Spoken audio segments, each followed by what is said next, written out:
Hello friends, this is Ankit here. Welcome to my new video of English Basics. Today we are going to discuss about the fundamental of pronouns. So let's begin. तो देखिए क्या होता है pronoun. तो खैर अभी तो आप मुझे नहीं बता पाएंगे, लेकिन मैं जब भी अपने ऑफलाइन क्लासेस में पूछता हूँ कि भाई प्रोनाउन क्या होता है, तो अक्सर मुझे दो जवाब मिलते हैं। हिंदी मीडियम वाले अक्सर ये कहते हुए मिलेंगे कि प्रोनाउन सर्वनाम होता है, और इंग्लिश मीडियम वाले ये कहते हुए मिलेंगे pronoun stands for a noun, कि भाई प्रोनाउन नाउन की जगह पे आता है। ठीक है, तो देखिए अगर हम हिंदी मीडियम वाले की बात करें तो खैर हालांकि प्रोनाउन का मतलब हिंदी में तो सर्वनाम ही होता है, लेकिन अगर मैं इसको और थोड़ा सा एक्सप्लेन करूं तो हिंदी और संस्कृत में शब्द अपना अर्थ स्वयं बताता है। जैसे अगर हम सर्व की बात करें तो इसका मतलब होता है सभी, ठीक, ऑल।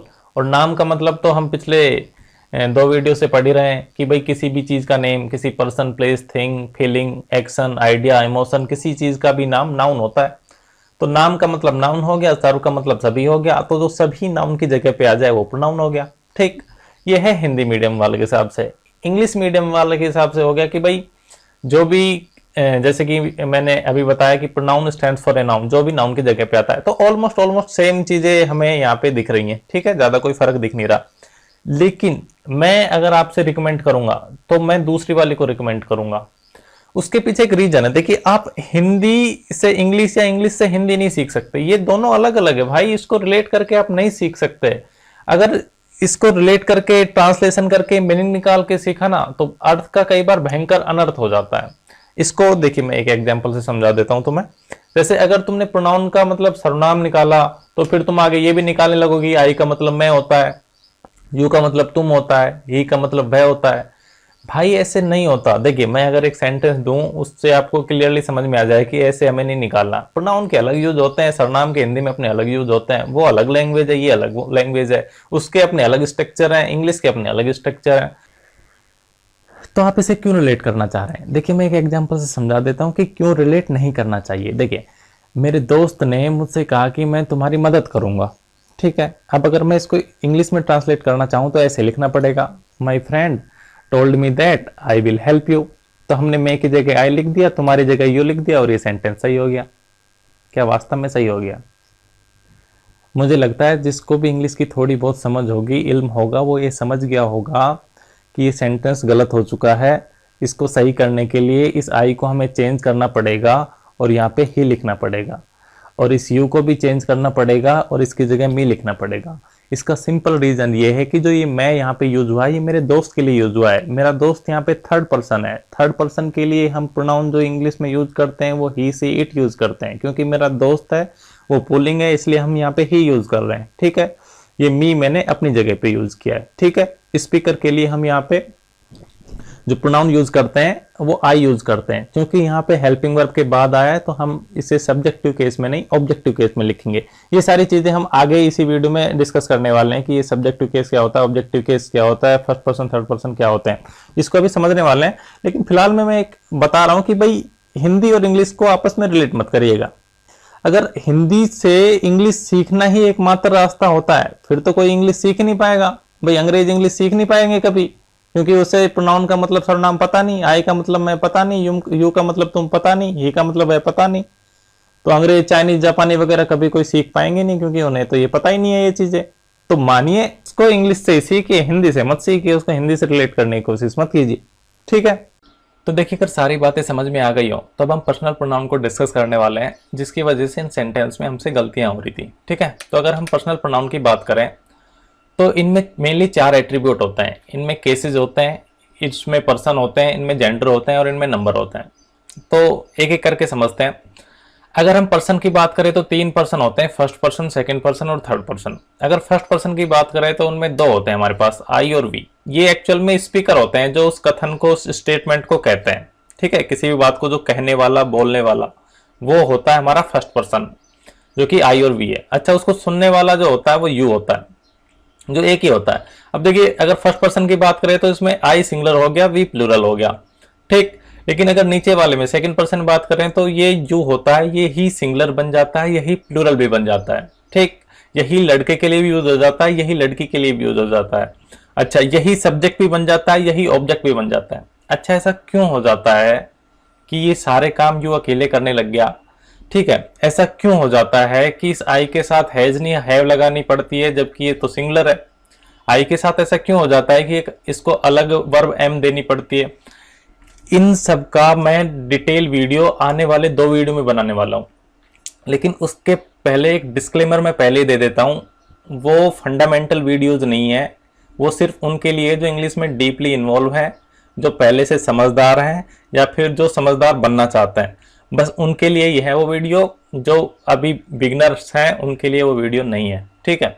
तो वो कृपा करके ना देखें, नहीं तो वो कहेंगे कि ये क्या कर रहा है, तो बाल की खाल निकाल रहा है, फिर खाल की बाल निकाल रहा है। तो ऐसे नहीं है, उसमें दिमाग का दही हो जाएगा आपका, तो कोई फायदा है नहीं। तो उन लोगों को, उस वीडियो को वही लोग देखें जो इंग्लिश में डीपली इन्वॉल्व है या होना चाहते हैं, ठीक है। चलिए नेक्स्ट की बात करते हैं। थर्ड पर्सन है जो वहां पे मौजूद नहीं होता लेकिन उसकी बात हो रही होती है, ठीक है, टॉक्ड अबाउट, उसके बारे में बस बात कर रहे होते हैं। अच्छा, इसमें जेंडर स्पेसिफिक अलग अलग दे दिए प्रोनाउन, यानी कि जैसे अगर हम मैस्कुलिन जेंडर के लिए यूज करना चाहे तो ही यूज कर लेंगे, फेमिनिन के लिए सी यूज कर लेंगे, न्यूट्रल जेंडर के लिए इट यूज कर लेंगे, और इनका प्लूरल भी एक अलग से दे रखा है दे, ठीक है। यू की तरह नहीं है कि उसी से प्लूरल करा रहे हैं, सिंगुलर करा रहे हैं। यहाँ पे इन तीनों के लिए एक ही प्लूरल यूज करते हैं हम, दे यूज होगा वो, ठीक है। अब हम केसेस की बात करते हैं। केसेस में हमारे पास यहाँ पे 3 दे रखे हैं, सब्जेक्टिव, पॉजेसिव, ऑब्जेक्टिव।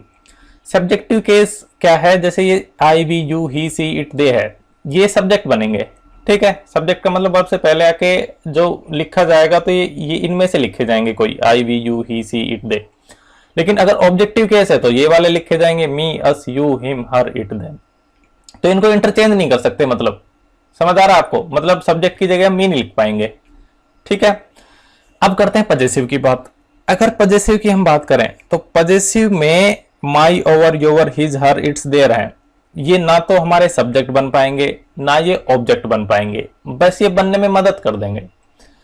कुल मिला के ये बात है कि अगर ये सब्जेक्ट ऑब्जेक्ट नहीं बन रहा, तो अगर आपने पिछला वीडियो देखा हो तो उसमें हमने नाउन और प्रोनाउन के काम समझे थे, तो हम उसमें हमने बताया था कि नाउन और प्रोनाउन का काम होता है सब्जेक्ट बनना, ऑब्जेक्ट बनना, कॉम्प्लीमेंट बनना, प्रीपोजिशन का ऑब्जेक्ट बनना, ऑब्जेक्ट कॉम्प्लीमेंट बनना। तो ये तो ना तो सब्जेक्ट ऑब्जेक्ट बन ही नहीं रहा, तो फिर इसको हम प्रोनाउन क्यों कह रहे हैं। एक्चुअल में ये प्रोनाउन होते नहीं है, हम कह जरूर लें, ये प्रोनाउन नहीं होते, ये डिटर्मिनर होते हैं, पजेसिव डिटर्मिनर, जो कि नाउन की जगह नहीं आते, नाउन के साथ आते हैं और उसको डिटरमाइन करते हैं। जैसे मैंने कहा माई ब्रदर, तो किसका ब्रदर, तो ये डिटरमाइन कर रहा है कि भाई मेरा, ठीक है। तो ये प्रोनाउन नहीं है, डिटर्मिनर है। जो पजेसिव प्रोनाउन होते हैं वो अलग होते हैं। पजेसिव प्रोनाउन ये वाले होते हैं, देखो मैं दिखाता हूं आपको, ये वाले हैं possessive pronoun, mine, ours, yours, his, hers, theirs.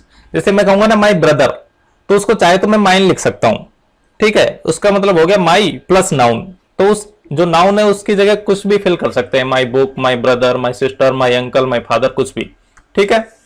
तो ये वाले प्रोनाउन होते हैं, और ये माई, ओवर, योर है, ये डिटर्मिनर होते हैं। देखिए आने वाले मैं 1-2 सेंटेंस में इनको समझा भी दूंगा। देखिए सेंटेंस पे चलते हैं, चलिए यहां पे देखना, सी गेव मी हर बुक, यहां पे क्या है, जो ये सी है ये सेंटेंस में क्या है, सब्जेक्ट हो गया। अच्छा, इस गेव वर्ब के बाद जो आया है ये हमारा ऑब्जेक्ट हो गया। अच्छा, ये हर क्या है, यहां पे ये हर यहां पे इस बुक को डिटरमाइन कर रहा है, ठीक है, तो ये डिटर्मिनर हो गया। प्रोनाउन तब होता है जब इसकी जगह पे आता, ठीक है, समझ में आ रहा है। और ये तो आपको पता लग ही गया होगा, ये सी सब्जेक्ट हो गया, मी ऑब्जेक्ट हो गया। अब देखिए अगर मैं 2 सेंटेंस से आपको समझाना चाहूं डिटर्मिनर और इसका अंतर, जैसे यहाँ पे लिखा मैंने दिस इज माई कार, देखो यहाँ पे 2 सेंटेंस दिए हुए हैं, दिस इज माई कार और दिस कार इज माइन। अब अगर हम यहाँ पे चाहें तो इस माई कार को यहाँ पे क्या लिख सकते हैं, हम माइन लिख सकते हैं। अब इस माइन का मतलब होता है माई प्लस नाउन, तो माई का मतलब हो गया my car, my book, my sister, my brother, कुछ भी मतलब। तो हमें कैसे पता चलेगा कि वो नाउन माई कार है, तो उसका देखो रेफरेंस हमने पहले ही दे दिया यहाँ पे, ठीक है, कार का। तो इस कार से हमें पता लग गया कि इस माइन का मतलब माई कार है। अगर यहाँ पे बुक होती तो हम कह देते माई बुक, यहाँ पे पेन होता तो हम कह देते माई पेन। समझ आ रहा है आपको। तो ये बेसिकली प्रोनाउन हो गया और इसका मतलब माई प्लस नाउन होता है, ठीक है।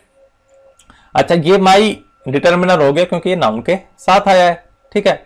और देखिए एक तरीके से मैं और समझाना चाहता हूं, जिनको अगर पता हो कि बी की फॉर्म लिंकिंग वर्ब होती है और उसके इस साइड और इस साइड सेम ही चीजें होती हैं। जैसे हमने एक एग्जांपल दिया था, मोहन इज ए टीचर, तो वहां पे टीचर और मोहन एक ही व्यक्ति थे। उसी तरह जो दिस कार है और माई कार है, मतलब माइन का मतलब माई कार हो गया, तो दिस कार और माई कार सेम ही हो गई, ठीक है, तो इस माई कार की जगह माइन लिख सकते हैं। चाहे तो हम ऐसे भी लिख सकते हैं this car is my car, but वो थोड़ा ऑकवर्ड लगेगा, इसलिए हम दिस कार इज माइन लिख देंगे। ठीक है, चलिए अब ये सारी चीजें समझ में आ गई, तो अभी तो खैर मैं थैंक यू बोलता हूं आप सबको। चलिए बाय बाय, टेक केयर।